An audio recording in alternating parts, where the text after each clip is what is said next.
আলাইকুম। তরকারি রান্নার জন্য এই যে মশলা বেটে নিচ্ছি, রসুন পেঁয়াজ একসাথে, যে সিমের বিচি রান্না করবো ভিজিয়ে রাখছিলাম। মাছ ভাজি হচ্ছে।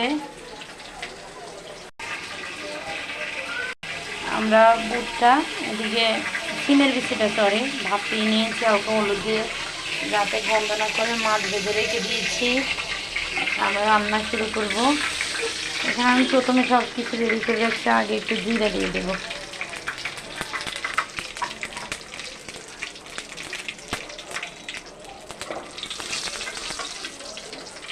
এখানে আছে হলুদ, মরিচ, এলাচ, দারচিনি, লবণ, পেঁয়াজ বাটা, রসুন বাটা।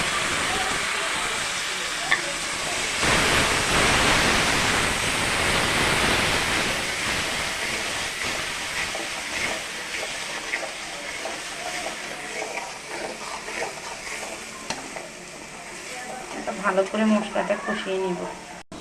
এখন অল্প একটু মাছের এখান থেকে হালকা একটু পানি দিয়ে দিব, ভালো করে কষানোর জন্য, মশলার গন্ধ না থাকে।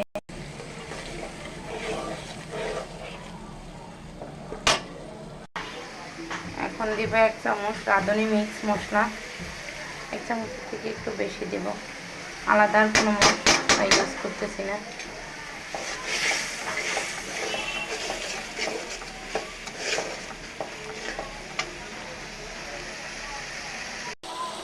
সিমের বিচিগুলো দিয়ে দিয়েছি। এখন আমরা ভালো করে কষাই নিব। তারপরে আমরা মাছ দিব, জল দিয়ে একটু একটু করে অল্প অল্প কষাবো। তারপরে জল দিয়ে আস্তে করে মাছ দিয়ে নামাই নেব। ভালো করে কষানো হয়ে গেছে। মাঝখানে আমি আরো 2বার একটু একটু করে মাছ কষানো পানিতে দিয়ে দিয়েছিলাম আর কি।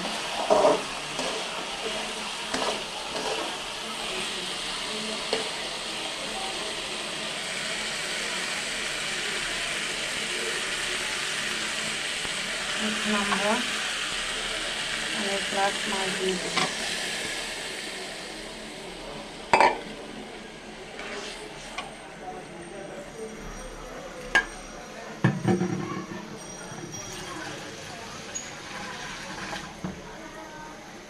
অল্প একটু পানি দিব, হালকা, বেশি না। আর মাছের পানি যেটুকু ছিল ওটুকুকে আমরা ঝোল রাখবো, জোশ হওয়ার জন্য।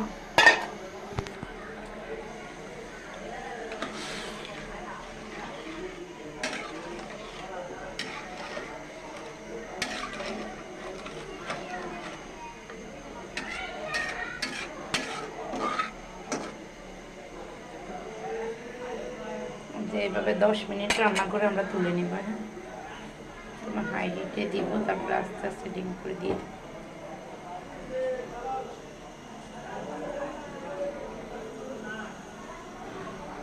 আজকে তরকারিতে একটু মরিচ কম দিছি, আমার ছেলে জাল খেতে পারে না। আল্লাহ হাফেজ, সবাই ভালো থাকবেন, আমাদের জন্য দোয়া করবেন।